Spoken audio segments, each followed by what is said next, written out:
Hello guys, welcome back. तो इस video में हम कवर करेंगे एक इम्पॉर्टेंट टॉपिक, सिटीजनशिप। तो अगर आप भी तैयारी कर रहे हैं किसी कॉम्पिटिटिव एग्ज़ाम की, and if you want to cover all the important topics, तो सिटीजनशिप भी इनमें से एक बहुत ही इम्पॉर्टेंट टॉपिक है जिसके बारे में बेसिक्स और प्रिंसिपल्स आपको पता होने चाहिए।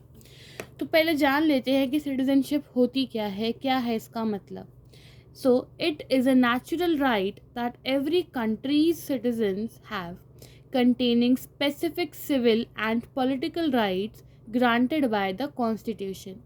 ये हर एक कंट्री के जो सिटीजन्स हैं उनका ये राइट होता है कि वो जिस जगह पे रह रहे हैं वहाँ के सिविल और पॉलिटिकल राइट्स को एंजॉय कर पाएँ, और ये राइट्स कॉन्स्टिट्यूशन के हिसाब से, संविधान के हिसाब से हर सिटीज़न के लिए सेम होते हैं।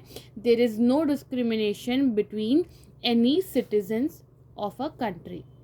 सिटीजन्स की कुछ राइट्स और कुछ रिस्पॉन्सिबिलिटीज़ भी होती हैं, जैसे कि जो सिटीजन्स हैं जिनके पास सिटीजनशिप है वो लॉज के अंडर, जो हमारे इंडिया के अंदर लॉज हैं उसके अंडर प्रोटेक्शन एंजॉय करते हैं। यानी कोई भी गलत काम अगर होगा तो उसके खिलाफ उनको जस्टिस मिलेगी। Fulfil obligations such as taxes.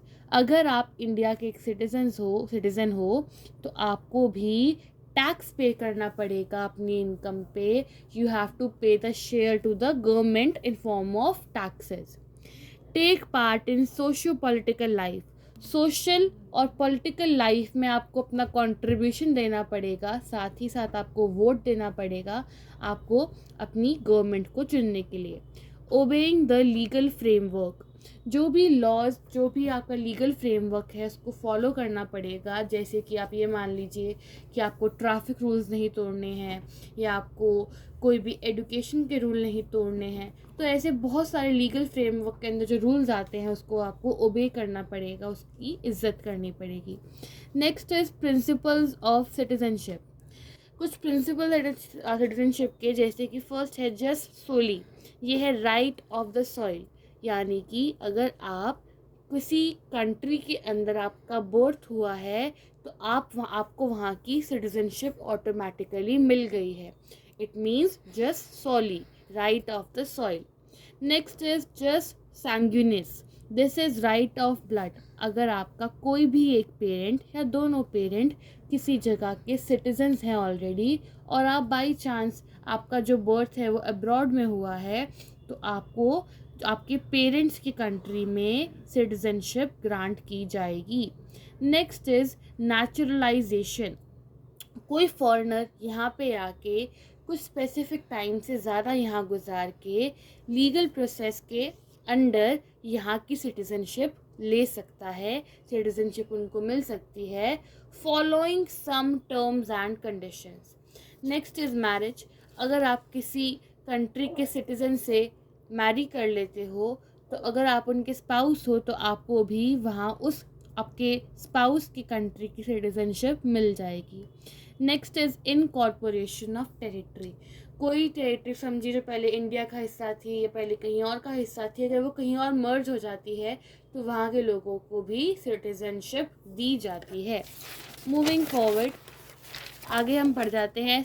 ये सिटीजनशिप एक्ट है 1955 का, उसमें आर्टिकल्स 5 to 11 कुछ कंडीशंस बताते हैं सिटीजनशिप की, कि किन कंडीशंस के अंदर आपको सिटीजनशिप मिल सकती है या आपसे छिन सकती है। जैसे कि आर्टिकल 5 ये कहता है कि ऐसे लोग जो इंडिया में जिनका बर्थ हुआ था, या उनके जो पेरेंट्स थे वो इंडिया में कभी ना कभी रहे हैं, या उनको इंडिया के रेजिडेंट थे 5 साल से ज़्यादा, तो उनको कॉन्स्टिट्यूशन के अंदर यहाँ की सिटीजनशिप दी जाएगी। Article 6 says it grants citizenship who migrated to India from Pakistan before July 19, 1948। 1948 जुलाई 19 से पहले जो लोग इंडिया आ गए थे पाकिस्तान से, उनको भी इंडिया की सिटीजनशिप दी जाएगी। Next is article 7। It deals with people who migrated to Pakistan after March 1, 1947 but subsequently returned to India. ऐसे लोग जो मार्च 1 1947 के बाद पाकिस्तान चले गए थे, पर उसके बाद इंडिया भी वापस आ गए। ऐसे लोगों की जो सिटीज़नशिप के अंदर जो उनकी कोई भी दिक्कत होगी, कोई भी उनको बात जाननी हो, तो वो आर्टिकल 7 के अंदर डील की जाएगी। यहाँ पे ये नहीं कहा जा रहा कि उनको सिटीज़नशिप मिलेगी, ये कहा जा रहा है कि ऐसे लोगों को आर्टिकल 7 के अंडर ट्रीट किया जाएगा। Next is article 8। It grants citizenship to people of Indian origin who stay abroad.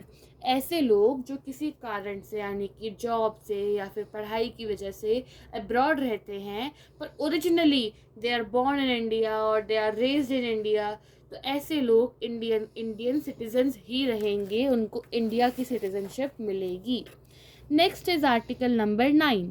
It states that any person who voluntarily acquires another country's citizenship will cease to be an Indian citizenship. Example देते हैं, अगर कोई person India से move कर जाता है Canada और 5 साल से ज़्यादा जो भी उनका लीगल फ्रेमवर्क है उसको फुलफ़िल करके वहाँ की सिटीजनशिप ले लेता है, तो इंडिया की सिटीजनशिप उसकी कैंसिल हो जाएगी।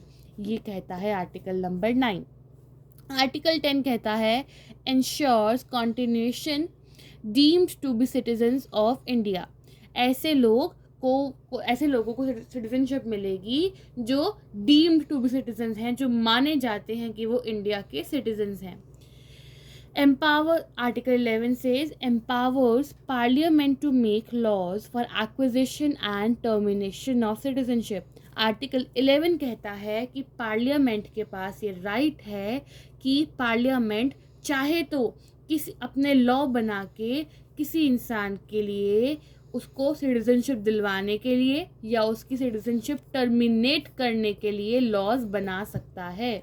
So this was all for this video. Stay tuned for more videos like this, and we'll cover all the important topics for your exams, and stay tuned guys, subscribe for more.